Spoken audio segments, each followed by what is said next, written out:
Hello Global Family! Maraming pong salamat for tuning in sa aming YouTube channel. I believe na ang YouTube channel na ito ay nagsisilbing malaking pagpapala po sa inyong buhay as we continue to share the Word of God sa bawat isa sa atin. Right now, we are going to witness a message which I believe is going to transform your life. Naniniwala po kasi ako na ang salita ng Panginoon is not just informational but transformational. So fasten your seatbelt. Ihanda nyo na po ang inyong mga sarili. Kung kayo po ay may mga notebook, may mga ballpen dyan, i-ready nyo na rin po because I believe that this word is going to change your perspective and the way you see the Lord. So right now, we are going to watch this message and I hope that God is going to bless you. Welcome sa second and last installment of our series, Beating Bitterness. And today, I am going to talk to you about on this subject, freedom is available and the key is forgiveness. Freedom is available and the key is forgiveness. Last week, dinefine po natin ang ibig sabihin ng bitterness. Ang sabi ho natin last Sunday, bitterness is a result of not forgiving someone. If we refuse to forgive, yung galit na ating nararanasan ay lumalaki at yung sakit na ating nararanasan ay lumalalim. Bitterness is prolonged anger. Ito po yung galit na pinatagal, you refuse to forgive, galit na ipinagpabukas na umabot ng 1 buwan, umabot ng taon, madalas pa nga yung iba umaabot ng dekada. At kung bitterness ang magiging driving force ng iyong buhay, you will live a miserable life. Let me repeat. If ang driving force ng ating buhay ay bitterness, you will live a miserable life. Magiging miserable ang ating buhay kapag ang ating bitterness ay nakakaapekto sa ating desisyon, nakakaapekto kung saan ka pupunta, nakakaapekto kung sino-sino yung mga taong kakaibiganin mo, sino-sino yung mga taong aawayin mo.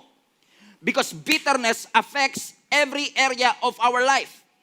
And bitterness infects every area of our life. Nahahawa mo, hindi lang ang puso mo, nilalason mo, hindi lang ang puso mo, minsan pati mga kaibigan mo, galit na din dun sa taong galit ka. Kasi araw-araw mong ikinukwento sa kanila kung gaano katindi ang iyong pinagdaanan sa kamay ng mga taong ito. Huwag kang lalapit sa lalaking yan. Pare-pareho lang sila. Huwag kang lalapit sa babaeng yan. Grabe ang ginawa niya sa aking buhay. Kaya yung minsan yung kaibigan mo, wala naman siyang kamalay-malay, hindi nga niya kilala yung tao na yun. Alam mo, pag nakita ko yan, buti na lang, hindi ko nakita, nandito ako sa Canada, hindi ko makita, pero pag uwi ko dyan sa Pilipinas, papadakip ko yan. Okay? Hindi mo pa siya nakikita. You don't know that person, but because of the stories that you've heard, ang nangyayari is that you are also poisoning the heart of these people na nakikinig sa iyong sariling istorya. Sabi nga nung binasa natin last Sunday, ang bitterness ay parang nagpo-produce ng root. And usually, ang bitterness take root from an old hurt. Yung mga dating sugat, yung mga dating sakit, doon, yung mga sakit na hindi na iproseso, yun ang pinagkakapitan ng mga bitterness o ng mga puot sa ating buhay. Nagsimula sa tampo, naging galit, naging resentment, naging bitterness.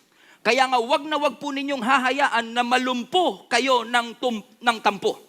We don't allow, amen, na ang tampo ay lumumpo sa atin para yung mga pagtawag ng Panginoon sa ating buhay ay hindi po natin malakaran. Pero just to establish this reality, para lang mas malinaw sa lahat, hindi naman masamang magalit. Anger is not always wrong. Pero kapag ang anger ay mishandled, mismanaged, at misused, doon nagkakaroon ng problema.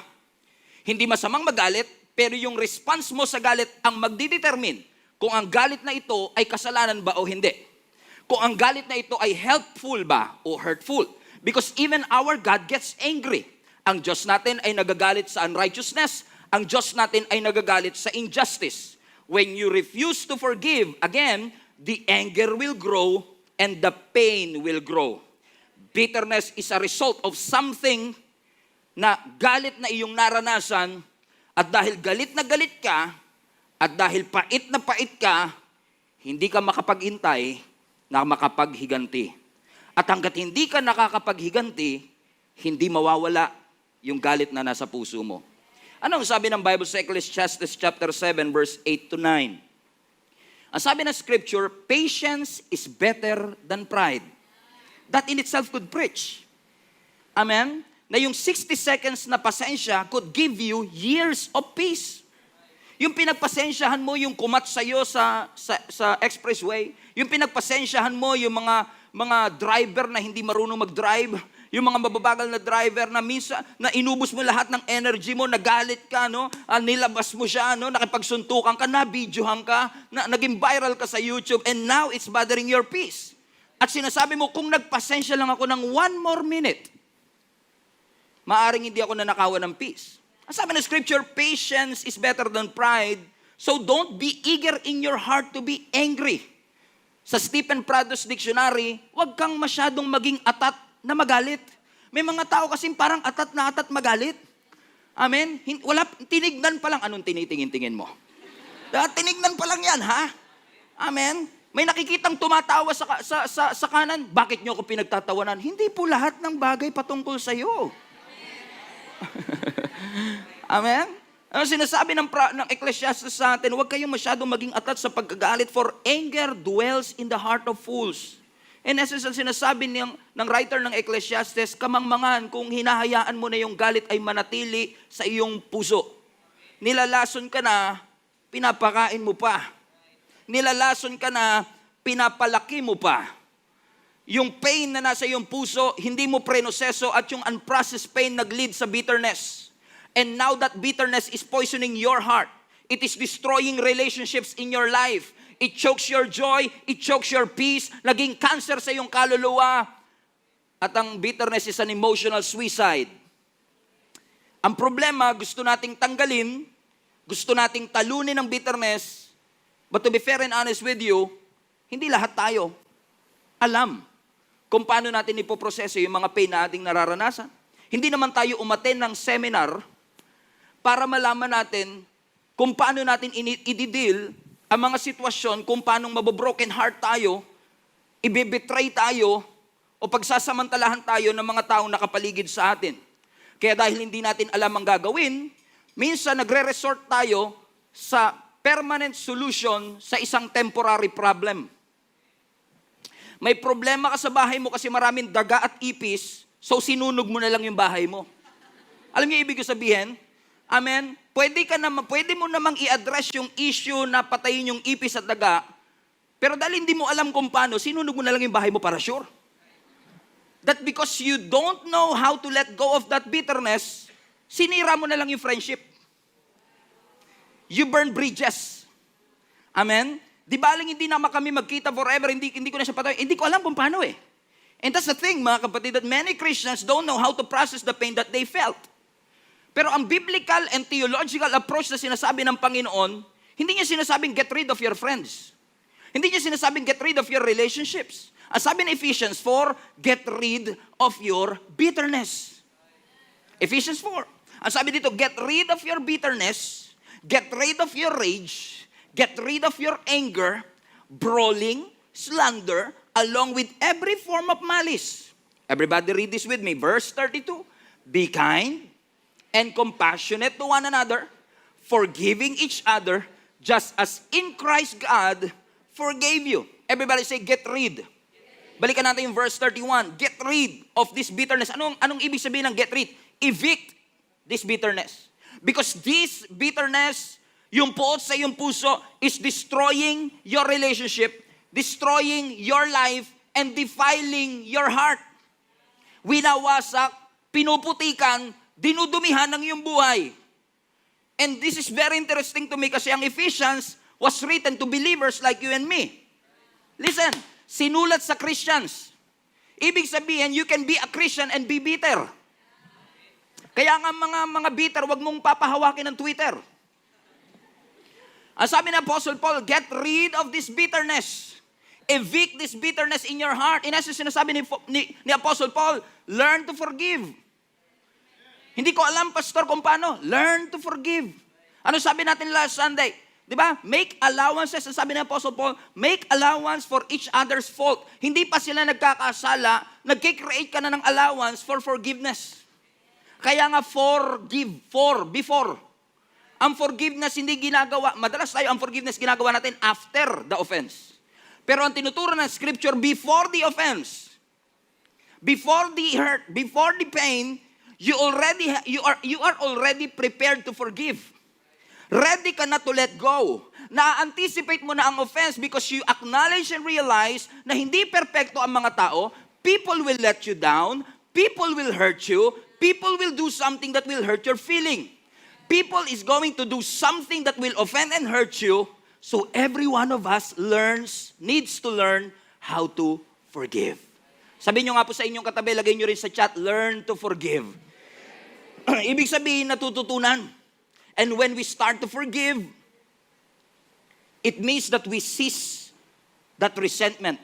We stop that bitterness. Why is it important? Why is it important? Why is it important to the point na gumawa pa tayo ng series about this? Because I believe with all my heart that bitterness will affect your relationship with the Lord. And that's scary. Ang bitterness hindi lang nakaka-apekto sa puso mo, pati ang relasyon mo sa Panginoon ay naaapektuhan nito. It's easy for me to say, forgive.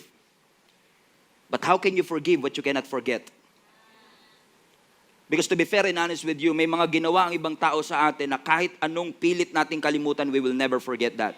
Lalo kung may iniwang scar, lalo kung may iniwang consequences na hanggang ngayon pinagbabayaran mo pa rin. Posibleng business partner na nilamangang ka. Posibleng kamag-anak mo na minolestya ka.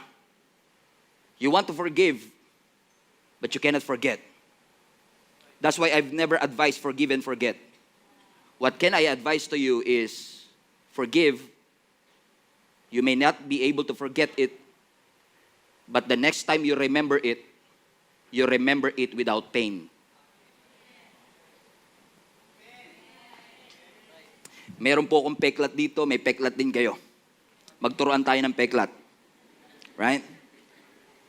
Pag tinitingnan nyo yung peklat nyo, naaalala nyo pa po ba kung bakit yan nasugat? Yes. Naaalala nyo kung nasaan kayo nung nasugat yan? Yes. Naaalala nyo kung sino-sino yung mga taong nandun nung nasugat yan? Yes.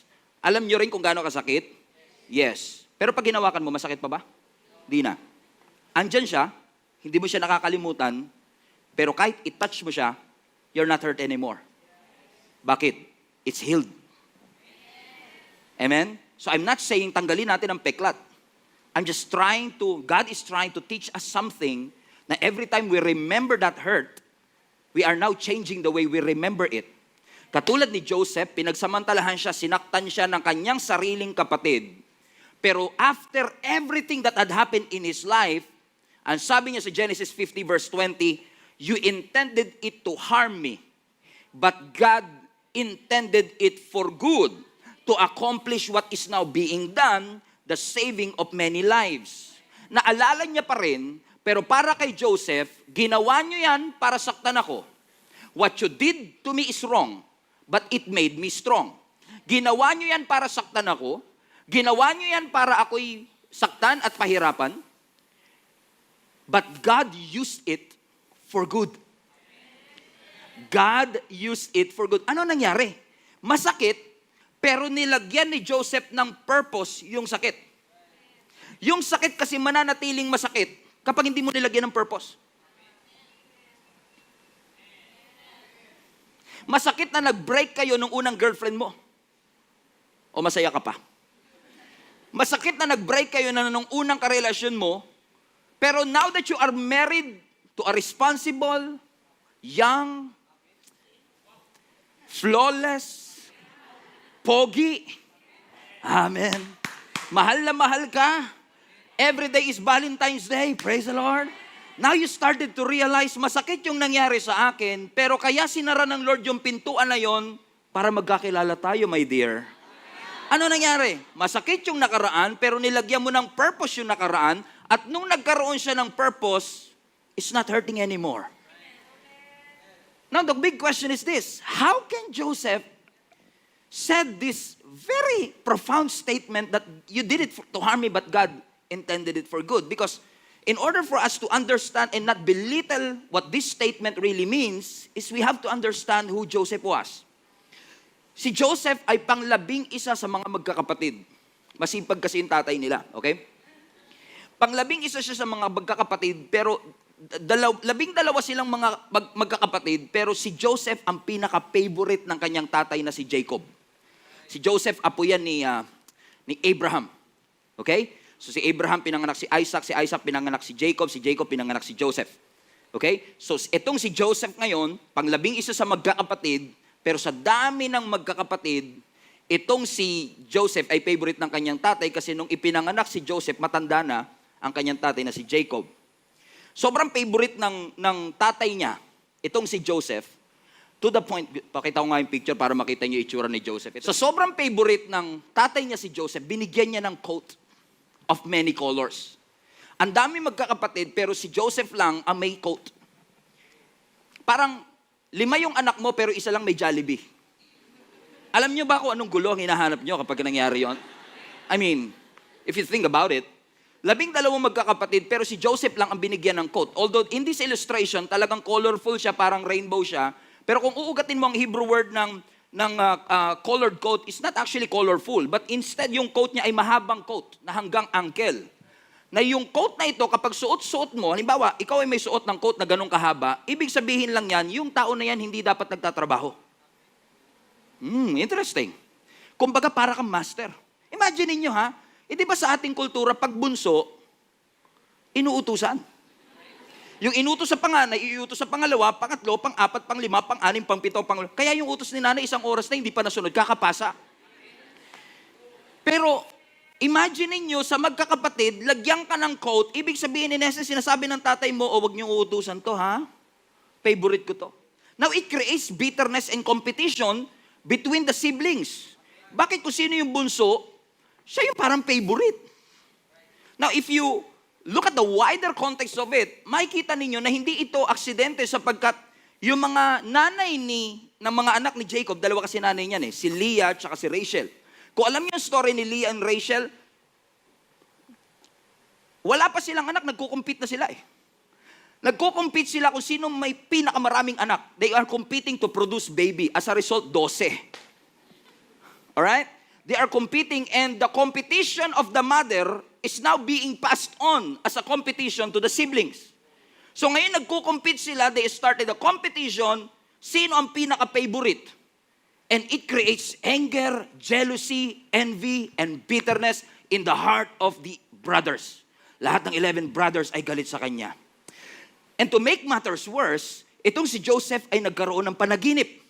At sa kanyang panaginip, ang sabi ng scripture, na naginip itong si Joseph na silang lahat ay nasa bukid at sila'y lahat ay nag-aani at base sa panaginip ni Joseph, yung mga ani na palay ni Joseph, amen, ay niyuyukuran ng mga ani ng kanyang kapatid. So parang kahit yung panganay, yung ani niya nagbabow down, symbolic, na parang sinabing lahat kayo balang araw magbabow down sa akin. Imagine niyo, galit ka na nga, sasabihin ka pa na, Kuya, may napanaginipan ako. Ano yun? Alam mo, balang araw, magbabow down kayong lahat sa akin. Di ba, lalong nag-create ng anger and bitterness. Wala silang problema sa panaginip ni Joseph. May problema sila sa lugar nila sa panaginip ni Joseph. Because sometimes we don't mind na maging successful ang katabi natin, hanggat yung success niya, hindi nalalagpasan yung success mo.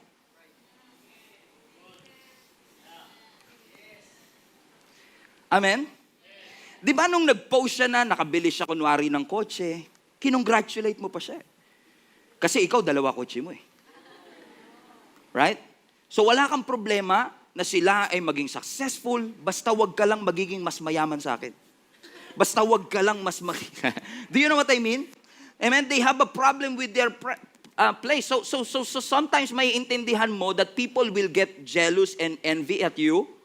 It's not about your success. Because some people don't mind your success as long as hindi mo nalalagpasan yung kanilang, hindi mo nalalampasan yung kanilang success. Pero minsan yung success mo, yung pinopost mo sa Facebook ay nagiging trigger sa ibang tao. It triggers their envy, it triggers their jealousy, kaibigan kanila, pero threat ka sa kanila. Pamilya kanila, pero threat ka sa kanila. It seems to them, sa mga kapatid, nagyayabang tong si Joseph Pangalawa ka sa bunso. Kung sino man ang magmamana ng ari-arian ni Papa, mayaman kasi. Yung panganay lahat yun. wala kang makukuha. At kung meron man, very less. Tingnan nyo to ha, kinommunicate lang naman ni Joseph yung kanyang panaginip. Pero iba ang pagkakaintindi ng kanyang mga kapatid. Kasi kung babasahin nyo yung buong istorya, merong part ng scripture, I wish we have time, may part ng scripture na sinasabi that because of this bitterness ng mga kapatid kay Joseph, they are now having a trouble listening to him. Lahat ng sinasabi ni Joseph, hindi na nila mapapakinggan kasi feeling nila ang yabang eh. Feeling nila parang nagmamalaki. Kaya nung sinabi ni Joseph, balang araw magbabow down kayo sa amin, ang labas kay Joseph, mayabang ito. Mayabang. Ang labas sa mga kapatid, nagyayabang tong taong ito. Kinommunicate niya lang, pero iba yung kanilang naging comprehension because they don't pay attention. Communication is impossible, comprehension is impossible when your friend is not paying attention to you. Mahirapan talagang intindihan kung hindi sila nakikinig sa iyo. At dahil hindi na sila nakikinig, at dahil wala na silang pakialam, ano man ang i-post mo dyan, ano man ang sabihin mo mga panaginip, so to speak, galit kami sa iyo. And because they harbor that bitterness, yung bitterness lumaki, yung bitterness tumindi, yung bitterness at yung pain, it grows. At ang nakaka-surprise at ang nakakatakot sa bitterness, bitterness is not always obvious. Minsan may mga bitter, hindi mo halatang bitter sa'yo. Pero unti-unting nagtitake root. Unti-unting nag-uugat. Amen? Kaya minsan yung mga taong bitter nagse-self-destruct, pero hindi obvious. They are experiencing pain. They are hurt. Nasasaktan sila, pero they keep on smiling because they have to. They need to come to church because they have to. But in reality, kapag sila na lang, nagsiself-destruct sila, they are trying to ruin their future and ruin their lives. Because for them, wala na akong future because of the mess, because of the pain that this person did to me. Ang taong bitter, wala na siya makitang maganda sa future kasi lagi niyang tinitignan yung nakaraan. At yung sakit na ibinigay sa kanya ng taong ito, we have to hurt it, mga kapatid. Hallelujah. At maaaring yung hurt na nararanasan mo is a result of an abusive parent. Maaaring ang hurt na nararanasan mo ay dahil sa business partner na nilamangan ka, niloko ka, kinuwanan ka ng milyong-milyong salapi, binitray ka, sinaktan ka. O maaaring yung hurt na yan na nararanasan mo ay galing sa simbahan na iniisip mong supposedly magmamahal sa'yo, pero sinaktan ka nila. O posibleng ang hurt na yan ay galing sa asawa mo na nangako kayong from till death do us part, pero hindi pa kayo patay, hiwalay na kayo. And now that's painful. You are losing hope because someone betrayed you in the past. Somebody molested you, abused you, and hurt you. Kapag nasa party sila, wala ka doon. Hindi mo sinasagot ang kanilang tawag, hindi mo sinasagot ang kanilang chat. Hina-half-seen mo lang yung kanilang chat. Half-seen. Alam niyo yung half-seen. Nakita mo pero kunwari hindi. And now you are angry, and now you are mad. Now let me just clarify this before we continue. Hindi natin minamaliit ang lahat ng pain na nararanasan natin. Amen? There are real situations na ikaw talaga ang tama. Pero posible rin na nagiging too sensitive ka lang. Because meron na kagad underlying bitterness na hindi na iproseso. Kaya minsan tinignan ka lang, galit ka na. Hindi ka lang nakindatan, galit ka na. Hindi kayo naghiwalay dahil hindi siya nag-uugas ng plato? Merong mas malalim na dahilan. May mga unprocessed pain. Because sometimes, hindi naman talaga yung experience ang masakit. Yung interpretation mo ng experience ang sumakit sa'yo. Hindi naman sinasaktan ni Joseph yung kanyang mga kapatid. Yung interpretation nila, yung comprehension nila sa sinabi ni Joseph, ang nakapagsakit sa kanilang damdamin. At dahil tumindi ang kanilang galit, one time, nag-usap-usap ang mga magkakapatid na kanilang patayin ang kanilang kapatid. Now, yung bitterness, nagre-result na sa murder. Amen? Sabi nila, patayin natin ang kapatid natin si Joseph. Nung nasa field sila ngayon, I have the picture with here, sinubukan nilang itapon sa balon itong si Joseph. Pero dahil si Ruben, yung pinakapanganay, sabi, mahal na mahal niya rin si Joseph, hindi niya gustong lumabag sa utos ng Panginoon. Sabi niya na lang, itapon na lang natin sa balon with thinking na babalikan ko si Joseph, i-rescue ko. Pero dahil may dumaan na Ismailites, mga Ismailita, ang ginawa na lang ng mga magkakapatid, sige, kuhanin niyo uli, ibenta na lang natin. So, ibinenta ngayon si Joseph sa mga Ismailita at yung mga Ismailita naman, ibinenta siya sa Egypt. So, from Israel, napunta siya ng Egypt at doon sa Egypt, mga kapatid, he worked as a slave. nagtrabaho siya, no? Doon sa Egypt na ito. And then, nung si Joseph ay nandun na sa palace ng Egypt, from pit to palace, nagustuhan siya ngayon ng asawa ng Potiphar, yung asawa ng presidente ng Egypt. At dahil nagustuhan siya, araw-araw siyang siniseduce. Have sex with me. Araw-araw siyang siniseduce. Ito naman si Joseph, because of his faith, araw-araw niya ring tinatanggihan ng tukso. Until dumating yung pagkakataon na kahit tumanggi siya, free-name up siya ng asawa ng presidente at pinalabas ng asawa ng presidente, ni-rape ako ni Joseph. At dahil sa wrong accusation, si Joseph ngayon ay nakulong. At napunta siya ngayon sa loob ng kulungan at meron siyang naging prison mate na dalawa. Okay? And one day na naginip itong dalawang ito at sa kanilang panaginip, surprisingly itong si Joseph, kaya ang tawag natin Joseph the Dreamer, ininterpret niya yung panaginip. Ang sabi niya, isa sa inyo makakalaya, isa sa inyo papatayin. What a news! So yun na nga nangyari, after 3 days, yung isa namatay. And then after 3 days, yung isa pinalaya, ni-restore sa palasyo. Ang sabi ni Joseph, pagdating mo dun sa palasyo, wag mo ko kakalimutan ha. Huwag mo kakalimutan ha. Okay, wag kang problema.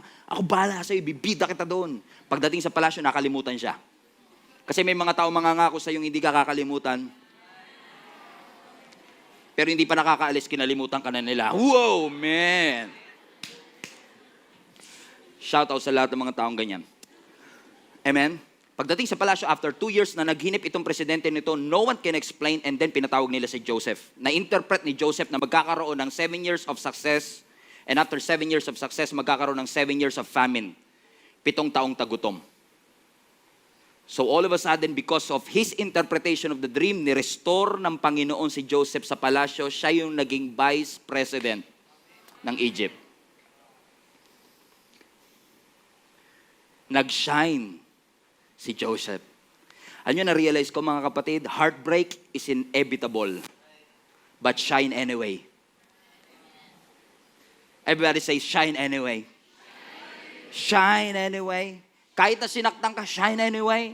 Kahit na may ginawa sila sa iyong masama, shine anyway. At dumating na nga ang tagpo, ginamit si Joseph para mag-ipon ng mag-imbak ng mga pagkain. And then after 7 years, nagkaroon ng matinding tagutom. At yung Israel nakaranas ng tagutom, yung mga kapatid ni Joseph nakaranas ng tagutom, wala silang mapuntahan kundi sa Egypt.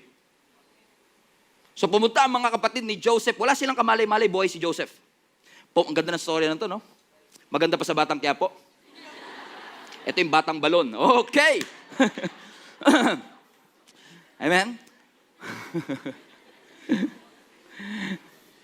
Pumunta sila sa Egypt, hindi nila nakilala si Joseph. Pero si Joseph, nakilala sila. Siguro dahil sa eyeliner. Egypt, di ba, nakaganon na yung mga mata niyan eh. Hindi nila siguro nakilala si Joseph, pero na-recognize sila ni Joseph. To cut the long story short, hindi na mapigil ni Joseph. Because for Joseph, it's over already. Amen?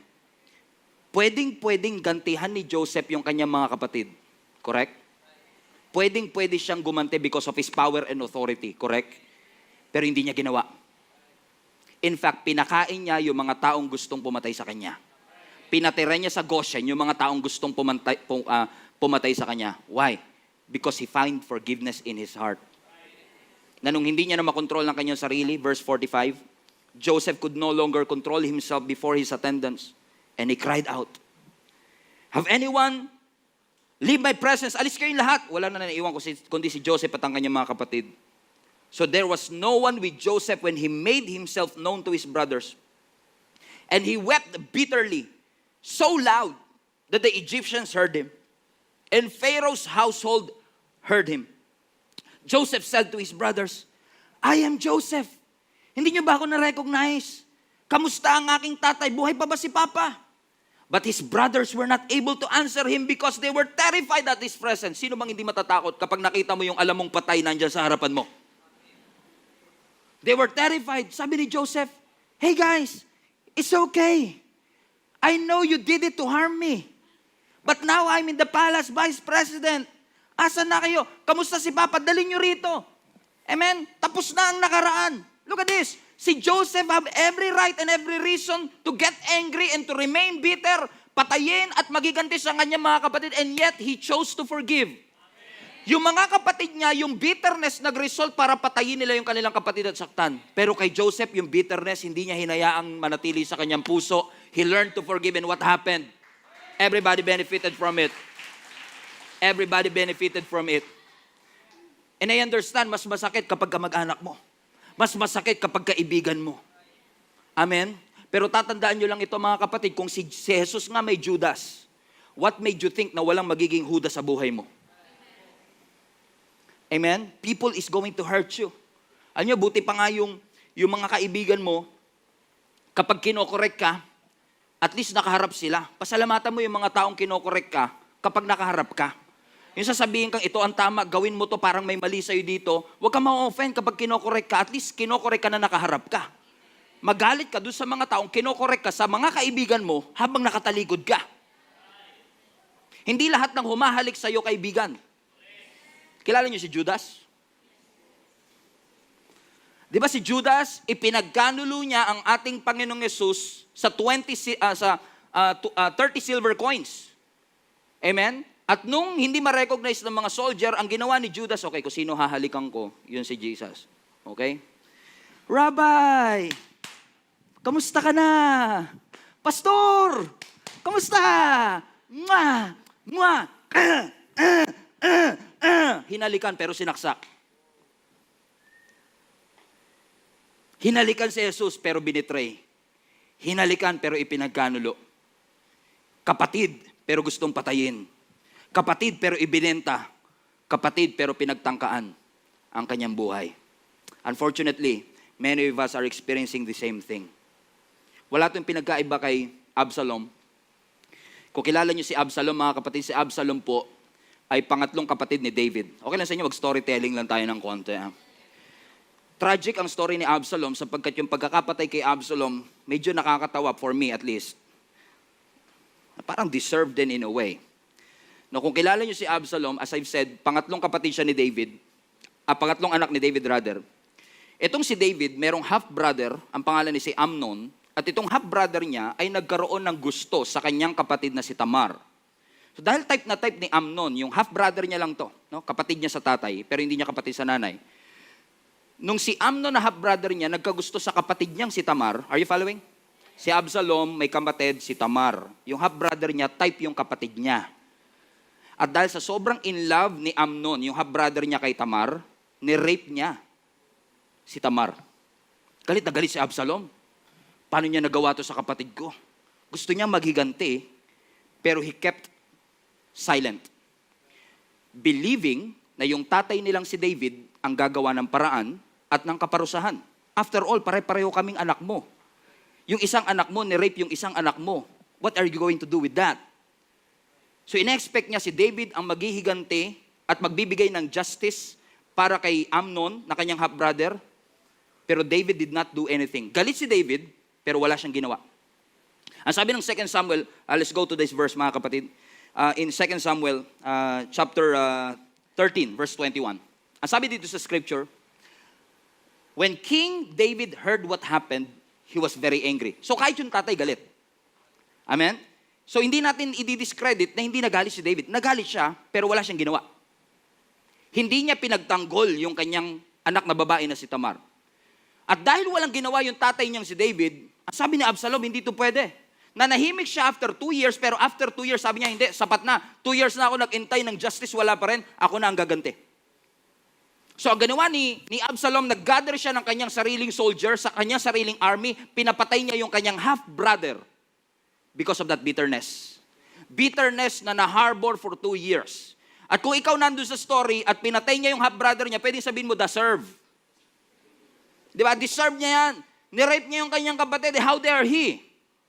Amen? But my point is this, because of that bitterness na naramdaman ni Absalom, hindi siya makapag-antay na yung hustisya ay makamtan. He put the justice in his own hands. Pinatay niya yung kanyang sariling half-brother. Naiyak din si David, kasi anak niya yun eh. Until such time na kahit namatay na yung kanyang half-brother, hindi niya mapatawad yung tatay niya na si David. Hindi niya matanggap na walang ginawa yung tatay niya para parusahan yung kanyang kapatid. So ang ginawa ni Absalom, nagrebelde siya. Amen? Nagtayo siya ng kanyang sariling army. He rebelled against his own dad at nagkakalat siya ngayon ng chismis sa buong nation of Israel, hindi legit ang pagiging hari ni King David. Ako ang tunay na hari. So si Absalom ngayon naging self-proclaimed king. Kinineclare niya ang kanyang sarili, ako ang tunay na hari, sumama kayo sa akin. Amen. To cut the long story short, tumindi yung galit na ito. Si David,